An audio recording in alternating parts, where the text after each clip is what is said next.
For over a decade now, the New England Patriots have been the gold standard of the AFC East. It's been their playground, and everybody's just lucky to be along for the ride. That's pretty much what it's been. 2015 was more of the same, and really, frankly, I don't see, even with Tom Brady's 4-game suspension, where things will be any different in 2016. The Patriots haven't come that much back to the pack, and frankly, nobody else out of the remaining 3 teams in the pack have done anything to really close the gap all that much. Sorry, delusional Bills fans buying into the Rex Ryan bullshit. Sorry, New York Jet fans that want to believe that last year was the start of something and not the culmination of everything and as good as it's going to get, and maybe some crazy Dolphin fans that are just smoking some Chiba. This is still the Patriots' playground. I mean, when you really sit back and look at it, how could you think anything other than that? Look at the Jets, for example. You're talking about a team that had a surprisingly good year last year. They finished 10-6. They were the first team to miss out on the playoffs. They had a surprisingly good year. I was very down on them heading into the season, and they pleasantly surprised. And they deserve credit for their performance under first-year coach Todd Bowles. And you look at this team, they've got talent on the defensive line. They've got plenty of talent at the offensive skill positions in Brandon Marshall and Eric Decker, free agent signing Matt Forte. They've managed to finally get Fitzpatrick back under contract. So you look at this team and you say, well, a lot of the pieces from last year's team are returning. Why shouldn't they be able to perform the same? Well, a couple of problems with that. Number one, when your team's structured like this, where you have so many free agent pieces and so many pieces brought in via trade and what have you, you have to worry about what the actual upside is, what the cap of potential is for this team. And you look at this team, this is an old team, especially in their starting lineup. You've got 10 projected starters for opening game that are 30 and older. And those type of teams, when they're not championship contenders, that are that old, at some point in time, they get injured, they get beat up, they start to regress, and the bottom kind of falls out on the team. You also look at the fact of Ryan Fitzpatrick. 2015 was arguably the best season he's had his career. A guy in his early 30s, how much better is he really going to get at the quarterback position? And when you look at the other options on the roster, Geno Smith, Bryce Petty, Christian Hackenberg, is there anybody that's really better in the pipeline or coming up in the works? What happens if Fitzpatrick gets hurt, God forbid? Or let's say even Fitzpatrick gets healthy. Is he really the type of guy that you can consistently count on to take you to 10-plus wins every year? On top of that fact, you look at the Jets last year playing against a last-place schedule. This year they're playing against a second-place schedule. It makes a big difference. I don't think the bottom will completely fall out on them, but I think it will a little bit. I think it hurt him, the fact that Fitzpatrick wasn't in for a lot of the off-season stuff. The age of this team is going to catch up to it at some point in time during the season, and I think, frankly, this is maybe a 7 or 6-10 football team at best. I look at the Dolphins. I think a lot of people are looking at the Dolphins automatically as being a worse team in the division type of situation. And I get it because they have the least amount of buzz or sex appeal about them. But I thought the hiring of Adam Gase as a head coach was a really solid move for this organization. You have to be able to get Tannehill to be what Ryan Tannehill in theory should be. And the guy most well-equipped to do that is Adam Gase. So you bring him in and you see the work of what he did with Jay Cutler in terms of minimizing some of his mistakes. You saw the difference in Peyton Manning's play in Denver under Adam Gase's offensive coordinator versus not. Yeah, there were physical issues there, but there were other factors at play too. And you look at Adam Gase now coming in. This is a Dolphins team that should improve a little bit based off of last year, should rebound. Be nice if they get something more out of last year's first-round pick, Devontae Parker. You hope at some point in time him and Jarvis Landry can form a really nice 1-2 tandem outside for Tannehill.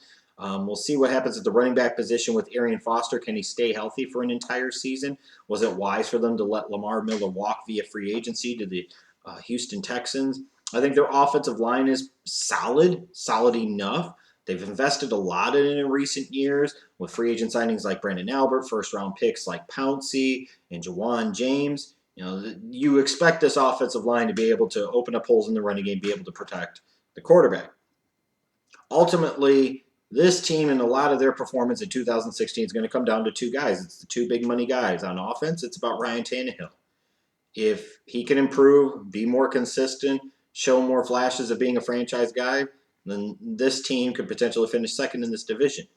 On defense, and Ndamukong Suh, they brought him in last year to be that guy, to be that centerpiece of the defense that made everybody around him better. And he really didn't fit what they were doing and kind of sulked his way through a so-so year. If Ndamukong Suh can be what Ndamukong Suh is supposed to be, that defense looks a whole lot better, takes some of the pressure off of Ryan Tannehill in that offense, and again, you're looking at a much better football team. I think they'll improve in 2016. I think 7-9 is maybe 8-8. The very, very most is as high as they could reach. 7-9 is probably who they are. With some progress going forward to next year. The Buffalo Bills, I know Bills fans want to believe that this is their playoff year. They want to believe that Rex Ryan is the guy. They want to believe, and I hope a lot of you learned from this bullshit last year. I hope you learned a very valuable lesson. Stop believing in the media hype of Rex Ryan and this and all this other crap. Because he's not a championship caliber coach. He's barely a playoff caliber coach, okay? And I really have severe questions about whether or not he's going to do that this year. You already look, the offseason's been kind of rough with injuries and suspensions for the Bills. It seems like one way or another, whether it's his fault or not, turmoil and tumult and everything seems to kind of follow Rex Ryan. I mean, you've got solid play out of the quarterback position, Tyrod Taylor, a pretty solid running game with LaShawn McCoy and Tyrod Taylor. Sammy Watkins showed himself nicely at stretches in 2015. But I just look at this team, and how do I want to put this without crushing too many people? I just don't know that they're good enough.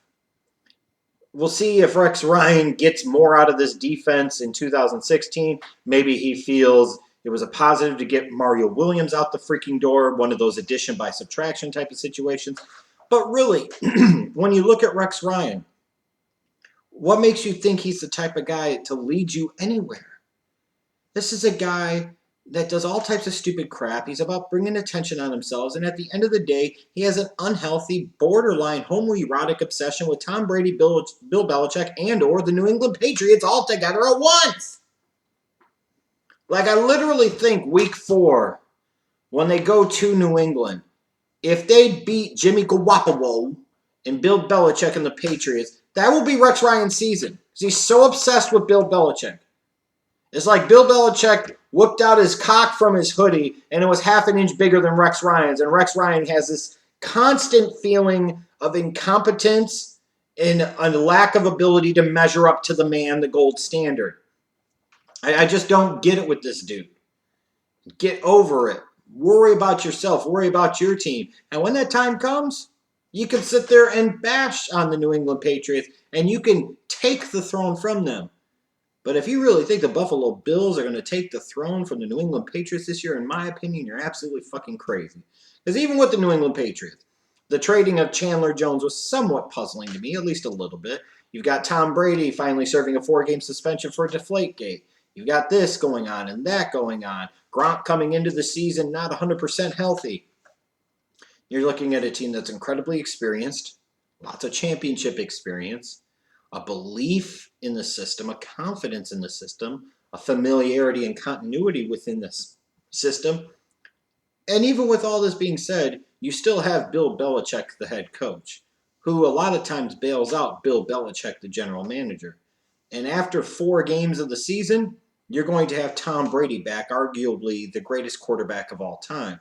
So, yes, there could be questions about how they start off the first 4 weeks under Garoppolo. You've got to go to Arizona, then you host Miami, Houston, and Buffalo. But isn't it kind of funny, like, how the schedule kind of worked out for the Patriots to where the first 4 games they're not going to have Brady, but then the NFL comes back and schedules it where, yes, you've got Arizona in that marquee week 1 matchup. They'll take their lumps there is what the NFL thinks. But then the next 3 games, they give them 3 winnable games, all at home without Brady in Miami, Houston, and Buffalo. It's like on the one hand, they're punishing him. On the other hand, they don't want to punish him too much. You don't think this shit's rigged and planned out sometimes. Give me a fucking break. The bottom line is the Patriots are the class of this division. They still are. They probably go about 11-5. They may make it to the divisional round or the AFC championship game. I don't think this Patriots team is a Super Bowl contender, but that's not to say that they couldn't get there. At some point in time, the bottom's got to fall out at least a little bit. At some point in time, one of these other three fucking teams has got to figure it out and become real competition to the Patriots and unseat them. I just don't see that happening in 2016.